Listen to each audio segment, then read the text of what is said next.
அத்தியாயம் 39 ஹிந்தி எதிர்ப்பு ஏன்? ஜூன் 7 1955. இந்திய அரசியல் அமைப்புச் சட்டத்தின் 344 இம் விதியின்படி இந்திய குடியரசுத் தலைவர் ஆட்சி மொழி ஆணைக்குழு ஒன்றை நியமித்தார். அந்த குழுவுக்கு ஒதுக்கப்பட்ட பணிகள் ஒவ்வொன்றும் மத்திய அரசின் இந்தி திணிப்பு எண்ணத்தை அப்பட்டமாக உணர்த்தின. மத்திய அரசின் ஆட்சி மொழி காரியங்களில் இந்தியை அதிக அளவில் பயன்படுத்துவதற்கான வாய்ப்புகளையும் வசதிகளையும் ஆராய்ந்து கூற வேண்டும். மத்திய அரசு பணிகளில் ஆங்கிலத்தின் பயன்பாட்டை எப்படியெல்லாம் குறைப்பது என்பதற்கான பரிந்துரைகளைச் செய்ய வேண்டும்.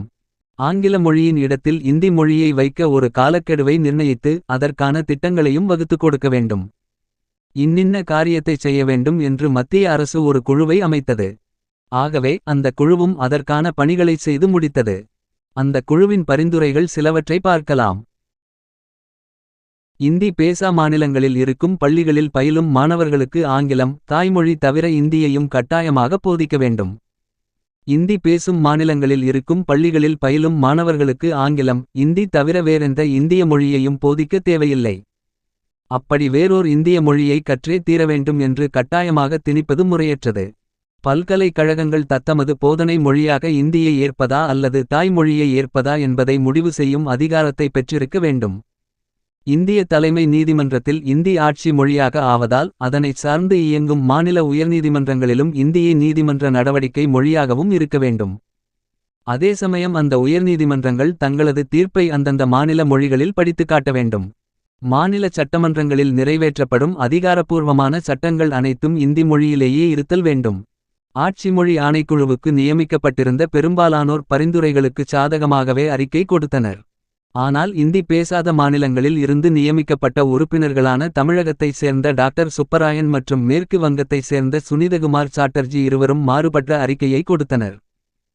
அவர்கள் சொன்னது இதுதான்: ஆட்சிமொழி ஆணைக்குழுவின் பெரும்பான்மை உறுப்பினர்களால் செய்யப்பட்ட பரிந்துரைகள் அநீதியானவை, இந்திக்கு சாதகமானவை, நடைமுறைக்கு ஒவ்வாதவை, உண்மைக்கு மாறானவை, மத்திய அரசின் காரியங்களுக்கு இந்தியை மேலும் அதிகமாக பயன்படுத்த வேண்டும் என்ற கருத்தை உடனடியாக ஒத்திவைக்க வேண்டும். தவிரவும் இந்தி பேசக்கூடிய மக்களின் தாய்மொழி இந்தி என்பதாலேயே அவர்களுக்கு ஏராளமான சிறப்பு சலுகைகள் தரப்படுகின்றன. இந்தியால் அவர்கள் முதல்தர குடிமக்களாக கருதப்படுகின்றனர். மற்ற மொழி பேசுபவர்களுக்கு தாய்மொழி இந்தி அல்ல என்ற காரணத்தால் அவர்கள் நிரந்தரமாக முடக்கப்பட்டு இரண்டாம்தர குடிமக்களாக கருதப்படுகின்றனர். ஆட்சி மொழி ஆணையத்தின் அறிக்கையை நுணுக்கமாக ஆராய்ச்சி செய்து அறிக்கை கொடுக்க வேண்டும் என்று மத்திய உள்துறை அமைச்சர் வல்லப பந்த் தலைமையில் நாடாளுமன்ற உறுப்பினர்களை கொண்ட குழுவிடம் கேட்டுக்கொள்ளப்பட்டது. அந்த குழுவில் 20 மக்களவை உறுப்பினர்களும் 10 மாநிலங்களவை உறுப்பினர்களும் இடம்பெற்றனர். ஆனால் அந்த குழுவின் அறிக்கையும் ஆட்சி மொழி ஆணையத்தின் பரிந்துரைகளை ஒட்டியே இருந்தது. இது இந்தி பேசாத மக்கள் மத்தியில் பலத்த கொந்தளிப்பை ஏற்படுத்தியது. அதன் தொடர்ச்சியாக 7 ஆகஸ்ட் 1959 அன்று இந்தி பேசாத மக்களுக்காக பிரதமர் நேரு உறுதிமொழி ஒன்றை கொடுத்தார். எவ்வளவு காலத்துக்கு மக்கள் விரும்புகிறார்களோ அதுவரையில் ஒரு மாற்றுமொழியாக ஆங்கிலத்தை நான் வைத்திருப்பேன். இதற்கான முடிவு கூறும் உரிமையை இந்தி பேசும் மக்களிடம் விடமாட்டேன். இந்தி பேசாத மக்கள்தான் முடிவெடுக்க வேண்டும். நேருவின் வாக்குறுதிகள் நம்பிக்கை அளிக்கக்கூடியதாக இருந்தன. இந்த இடத்தில் திமுகவின் மொழிக்கொள்கை குறித்தும் இந்தியை எதிர்ப்பதற்கு திமுக முன்வைக்கும் வாதங்கள் குறித்தும் தெரிந்து கொள்வது அவசியம். திமுகவின் மொழிக்கொள்கை 1.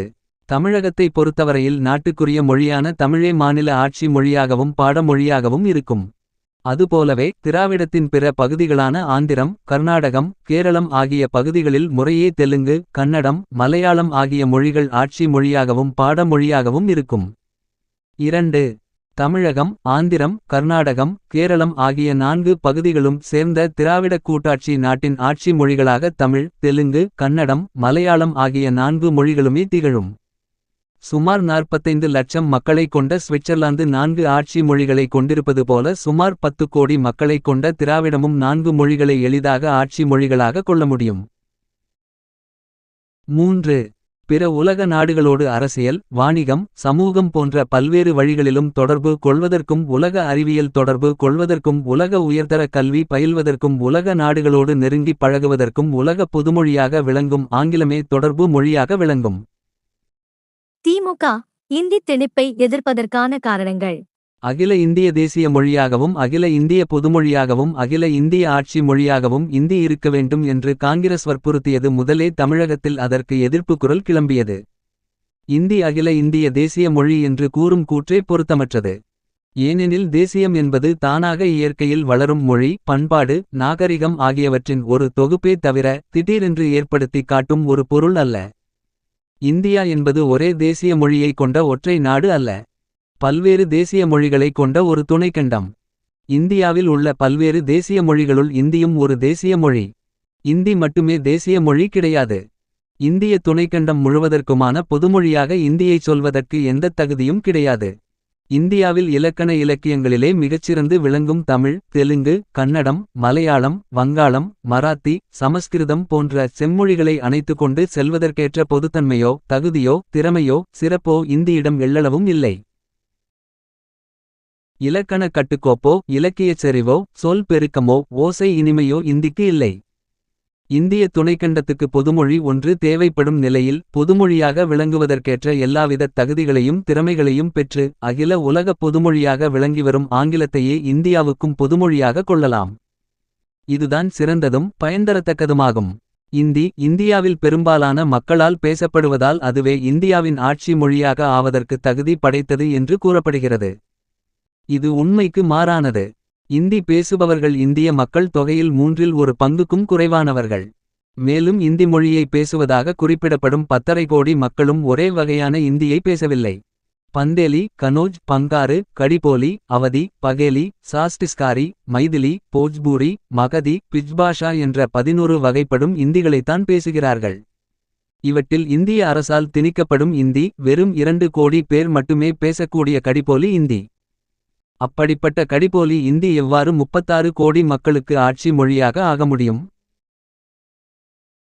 தென்னகத்தில் அதிகார நோக்கத்தோடும் ஆதிக்க நோக்கத்தோடும் புகுத்தப்படும் இந்தி திராவிட மொழிகளின் ஆட்சியை அற்றுப்போகச் செய்யும். திராவிட இலக்கிய வளங்களை மங்கி மடியச் செய்யும். திராவிடத்தை என்றென்றும் வடநாட்டுக்கு அடிமையாக்கித் தீரும். வடவரின் அரசியல், பொருளியல், சமூகவியல், மொழியியல், வணிகவியல் ஆதிக்கங்களை என்றென்றும் திராவிடத்தில் நிலைநாட்டச் செய்யும். திமுக முன்வைக்கும் தீர்வுகள். 1. இந்திய அரசாங்கத்தின் சார்பாக தென்னகத்தை பொறுத்தவரை ஆங்கில மொழியையே ஆட்சிமொழியாக பயன்படுத்துகிற முறையில் இந்திய அரசியலமைப்புச் சட்டம் திருத்தப்பட வேண்டும். 2. ஆங்கில மொழியின் மூலமாக அல்லாமல் இந்தி மொழியின் மூலம் தென்னகத்தில் எந்த வகையிலும் எந்த வழியிலும் எந்த உருவிலும் எந்த முறையிலும் இந்திய அரசினர் தொடர்பு கொள்ளக்கூடாது. 3. மாநில ஆட்சி மாநில மொழியிலேயே நடைபெற வேண்டும். 4. பாடப்பயிற்சி தாய் மொழியிலேயே நடைபெற வேண்டும். தேவையான நிலையில் ஆங்கில மொழியில் பாடப்பயிற்சி நடைபெற வேண்டும். ஆங்கில மொழி துணை மொழியாக இருக்க வேண்டும். 5. தாய்மொழி மற்றும் ஆங்கிலம் ஆகிய 2 மொழிகள் மட்டுமே கட்டாயமாக போதிக்கப்பட வேண்டும். இந்திய மொழி என்ற பெயரில் வேறு எந்த மொழியும் கட்டாயப்படுத்தக்கூடாது. 3வது கட்டாய மொழி என்ற ஒன்று தேவையில்லை. 6. தென்னகத்தை பொறுத்தவரையில் இந்தி மொழிக்கு எந்தவொரு துறையிலும் எந்தவோர் இடமும் அரசாங்கத்தின் மூலம் தரப்படக்கூடாது.